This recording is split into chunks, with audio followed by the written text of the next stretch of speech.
Space launch trajectory and countdown net. Pad is clear. 10, 9, 8. Launch auto sequence has started. 6, 5, 4, 3, 2, 1. Go for launch.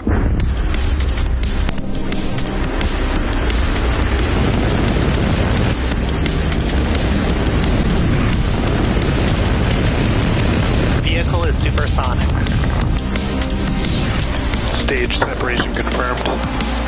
Dragon, separation confirmed.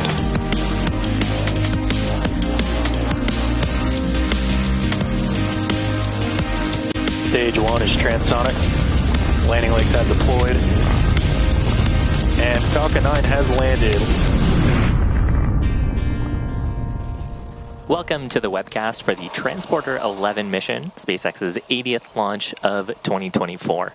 The Falcon 9 you see on your screen is currently scheduled to lift off just about 10 minutes from now from Space Launch Complex 4 East at the Vandenberg Space Force Base, which is just a few hours north from us here in Hawthorne, California. Hey everyone, thank you for tuning in. My name is Shiva Bharadwaj. I'm a space operations engineer here at SpaceX, and I'm going to be your host today as we follow this Falcon 9 taking its 12th flight to space today. The Falcon 9 is going to be delivering more than 100 payloads into a sun-synchronous orbit for multiple customers. This launch marks our 11th dedicated SmallSat rideshare program launch. The Falcon 9 rocket supporting today's mission is a two-stage vehicle designed for safe transport of satellites, cargo, and people to orbit. At the very top of the rocket, we've got the payload fairing. That is a protective shell that houses all of the payloads, shielding them from aerodynamic heating until the vehicle is outside of the Earth's atmosphere. The aerodynamic shape of the fairing also contributes to Falcon 9's overall efficiency and reduces drag on the vehicle as we accelerate through the Earth's atmosphere on our way to orbit. Now, once we're in space, those two fairing halves separate and fall back to Earth, where they will be recovered later today by our Go Beyond vessel to be refurbished and reused on a future mission. Right below the fairing, we have our second stage. That has a single Merlin vacuum or MVAC engine, which is going to be taking our payloads to their drop-off points in orbit. Below the second stage is our black carbon fiber interstage, where the Merlin vacuum engine is located. The interstage connects the two stages and houses a center pusher that separates the first and second stages from each other during ascent. Now, below that, we've got our first stage, which is also referred to as the booster. It makes up the bottom two-thirds of the vehicle and has 9 Merlin 1D engines at its base.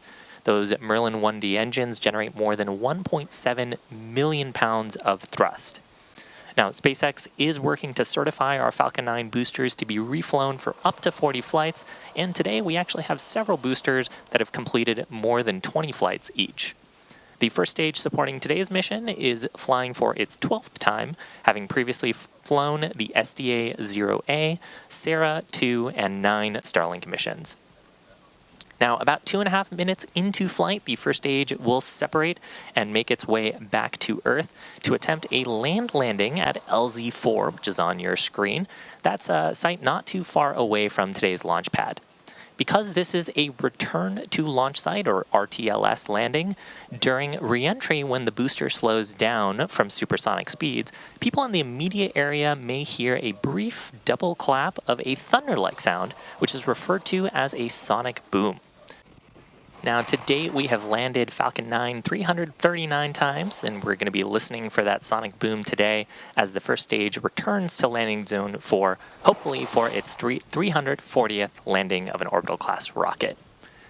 Launch director pull for launch. Just about 35 seconds from liftoff, all systems go. Range is green. Let's watch Transporter 11. 30 seconds. Minus 15 seconds. T-minus 10, 9, 8, 7, 6, 5, 4, 3, 2, 1. Ignition. And liftoff Falcon 9. Go Transporter 11. Vehicles pitching downrange. MOD chamber pressure nominal.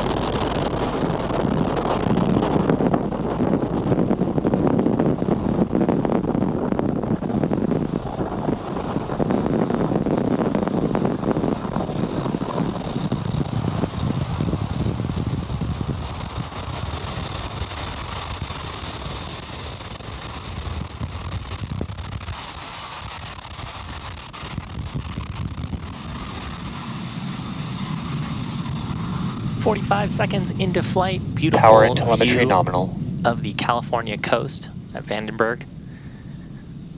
We've cleared the tower and Launch Complex 4 East. We've begun throttling down those Merlin 1D engines on the first stage in preparation for max Q. Falcon 9 is supersonic.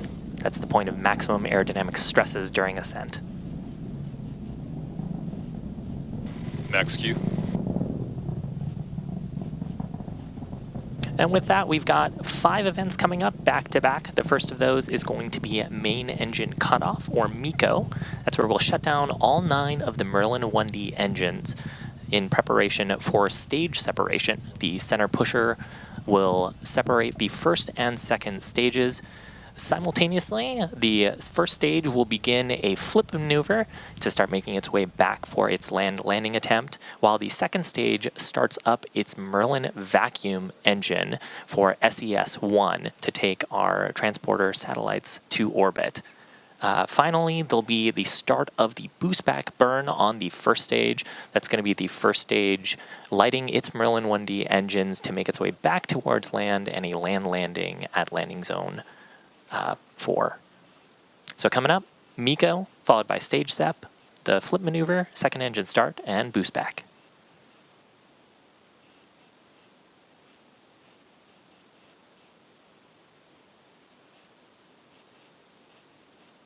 Main engine cutoff. Stage separation confirmed.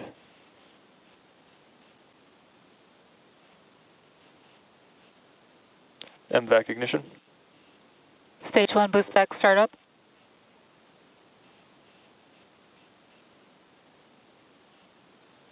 So successful confirmation, second engine start is on its way, taking the payloads to orbit. Coming up, just about 10 seconds from now, we're going to expect to see fairing separation.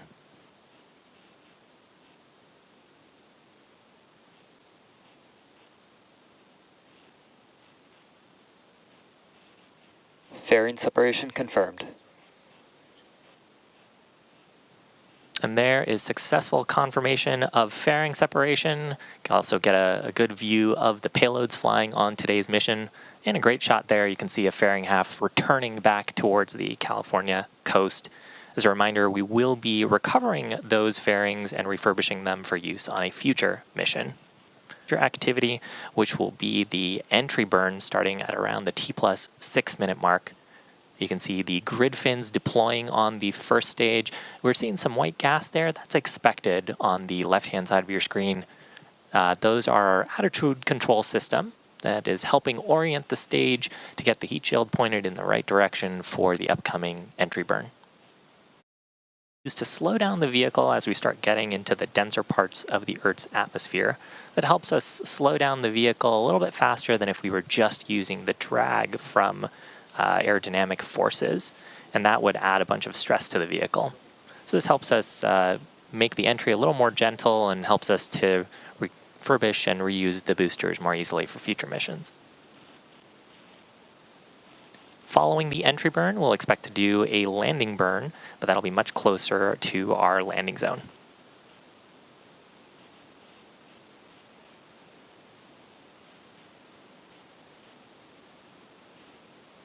Stage 1 entry burn startup.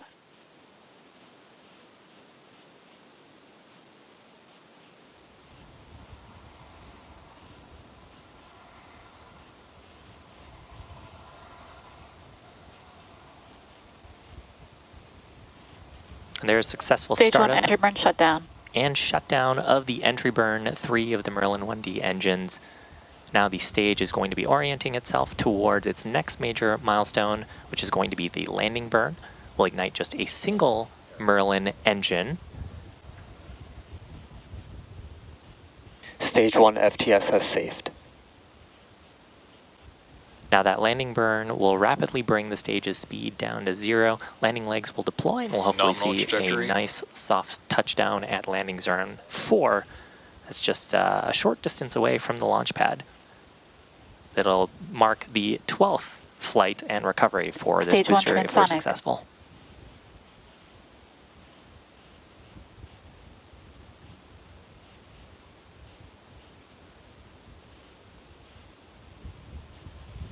Stage 1 landing burn.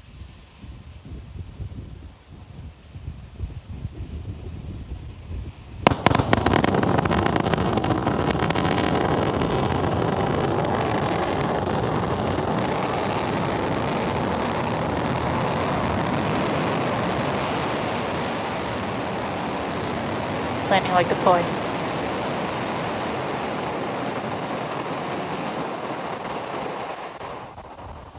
And that marks the 12th landing for this booster.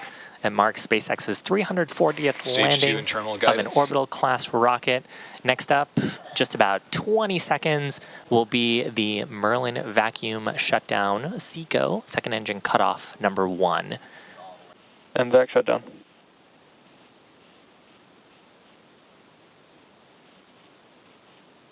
And there is successful shutdown of the Merlin vacuum engine for the insertion orbit. Nominal parking orbit. And that call out indicating that we are in the target orbit for insertion of today's mission around planet Earth. So quick burn, just about 3 seconds. Shortly after, we'll have payload deployment.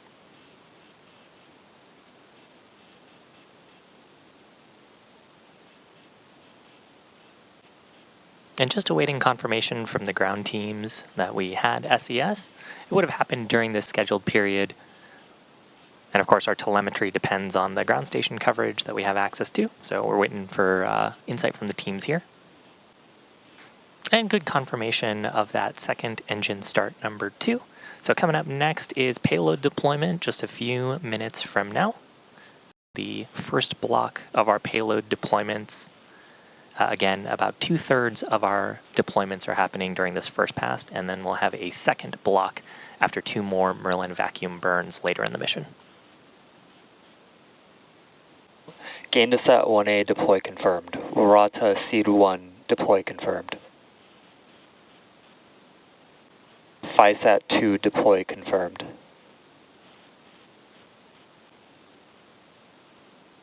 Tanager-1 deploy confirmed.